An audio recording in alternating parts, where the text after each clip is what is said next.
Hi, my name is Heather Weintraub. I'm going to discuss the vitamin D deficiency correlation for improved fertility outcomes. Here are some facts. Infertility is the inability to conceive or maintain pregnancy to the full term. Vitamin D deficiency is having vitamin D levels less than 20 mg/ml. Relationships of the facts. Infertility has many etiologies, but researchers have started to find regulations of vitamin D levels that can boost fertility. Many researchers have cited low vitamin D levels as the cause of infertility. What is infertility? Well, 15.5% of couples in the United States are affected by infertility. About 53 million people are affected worldwide. The leading causes of infertility is that women ages over 35, polycystic ovarian syndrome, which also stands for PCOS, dysfunction of the uterus or fallopian tubes, endometriosis, and male reproductive issues. Here are some treatments that are done today: IVF, in vitro fertilization, hormone therapy, and diet and exercise. What is vitamin D? Well, vitamin D is not a vitamin. It's a steroid hormone, and it's fat soluble. Where do we get vitamin D from? Well, we mostly get vitamin D from sunlight, and it converts to vitamin D into our skin. Here are some foods: fish oils, fatty fish, mushrooms, beef liver, cheese, egg yolks. It's estimated that 75% of adults and teens are vitamin deficient. The recommended supplement is 600 IU per day. Can you get too much or too little? Well, here's how too much. There's a buildup of calcium in your blood, which causes poor appetite, nausea, and vomiting. Too little can cause heart disease, hypertension, type 2 diabetes, cancer, certain cancers, autoimmune disease, or rickets, which is found in children. You can see now that too little vitamin D is much more of a problem. Here are some studies that may be or knows. The UK study has many mixed feelings. They investigated several studies where some had positive correlations and others don't. A second study that was done, that there was no correlation found between vitamin D and outcomes for women undergoing epiloidoblasty transfer. There was no studies. There needed to be more studies done.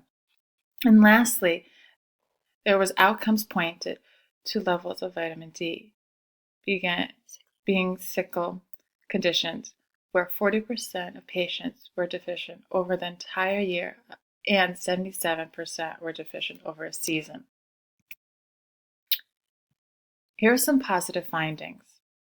The first finding was that women who had sufficient levels of vitamin D were nearly twice as likely to conceive their core parts with vitamin D deficiency, which tells you there's a direct correlation.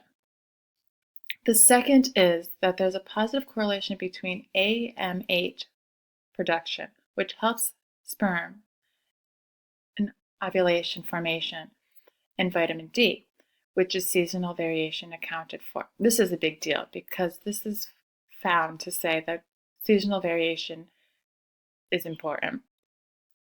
Lastly, the last study is general levels of vitamin D were found to be lower in women with PCOS than those without PCOS. Can it be that cause? And these studies that I found are not humans. They're done on animals. Luca, the first study, was done on rats, noted that the changes in rats' behavior, spermogenesis, and fertility are related to vitamin D deficiencies. The second is insemination. Wild type females with sperm collected from diet-induced vitamin D deficient male rats resulted that 65% fewer sperm deposited in the genital tract, and 73% fewer pregnancies in vitamin D sufficient female rats. A third study that was done was diet-induced vitamin D deficiency in female rats results in severity, comprised fertility, and 45 to 70% reduction in probability of becoming pregnant, and 67 to 100 reduction in the number of viable pups, and 0 to 33% probability of rearing normal size in healthy litters. And lastly, this study was done by Nursing Times. They referred to Austrian studies that showed improved outcomes of IVF patients with sufficient vitamin D levels. A major finding, which comes from animal trials, needed to be done. More trials. Here's my hypothesis. Vitamin D deficiency, when corrected via supplementation, levels to better or faster conception outcomes. Here are methods. Subjects, 44 total participants, 22 in each. Determines G-power with a power of 90%. Here in Group A, the test group, vitamin D will be corrected. In Group B, the control group is not being corrected. They are given a placebo pill. The people that I'm recruiting are women who are trying to conceive, ages 25 to 29, which is the highest. Conception rate, 86% within 1 year. They're more likely to be stable, relationship, or successful. Here's the screening of criteria. Inclusion criteria, women of 25 to 29 who want to conceive. They're employed and stable, good physical health, healthy BP and heart rate, able to consent.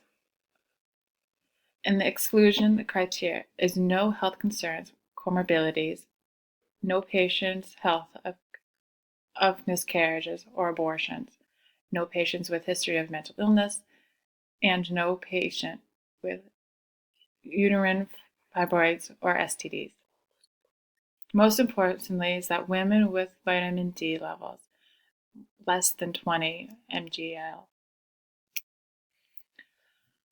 Patients will be followed by their normal OBGYN, but this includes additional care.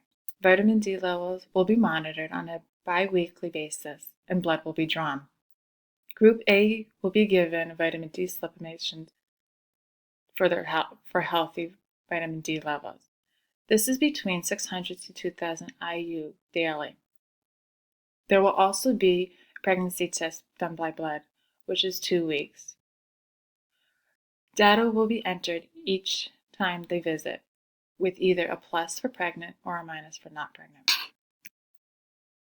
Data will be de-identified by assigning the participants a number. Then it will be recorded in a binder that is kept securely locked in the facility center. Once it is inputted in the computer, there will be identified information for the patients. Any documents will be passworded controlled, and the only people that can access it is admissions. Well, consent is a big deal. Patients will be targeted from specific OBGYN practice where the physicians have agreed to allow the patients to enroll in this study. The recruitment will be first visit, where the study and process will be outlined and explained, and they will receive a pamphlet. The pamphlet will include information about the trial and any numbers that the patient might need to record grievances, concerns, or even ask questions.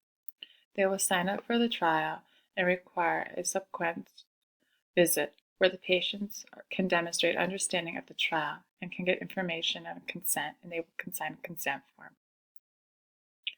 Patients will get explained at every meeting, and they can drop out at any time without repercussion. Here are some risks and benefits. The risks are minimal, and because they are only receiving a vitamin B supplement. There aren't high risks for vitamin D. Blood work will confirm proper levels and identify increases. There are risks from blood drawings: anemia, infection, inflammation, and pain. The benefits of improving vitamin D is increasing energy, mood, and reduced inflammation, changes in conception. All risks and benefits will be communicated to the patients. There's going to be 2 analyses. One is the average number of patients who were able to conceive from each group will be compared to see if there is any statistical significance between the 2 groups. The second is those who were able to conceive, the number of months until conception will be analyzed and compared statistically. I will be using a software that is called STATA. How long will I collect this? 1 time every 2 weeks for a year. The test I'll be using is unpaired 1 sample t-test, and the alpha will be 0.05. The outcome will compare between the control test and test group. Results. It is our hope that the test group will have a higher conception rate than the control. Findings will analyze and patient outliers will be discussed. Overall finding as well as secondary findings will be looked at. Investigating subpopulation is by age, ethnicity, social economic background, and education. Contributions. If the study supports my hypothesis, we'll learn more about the causes of infertility. We can offer solutions that are not medical intervention to the patients that are struggling with conceiving. We can recommend that all women who are trying to conceive check their vitamin D levels and correct it. We can set the stage for additional studies to maximize the right levels and understand the limitations of intervention. Thank you for watching this information.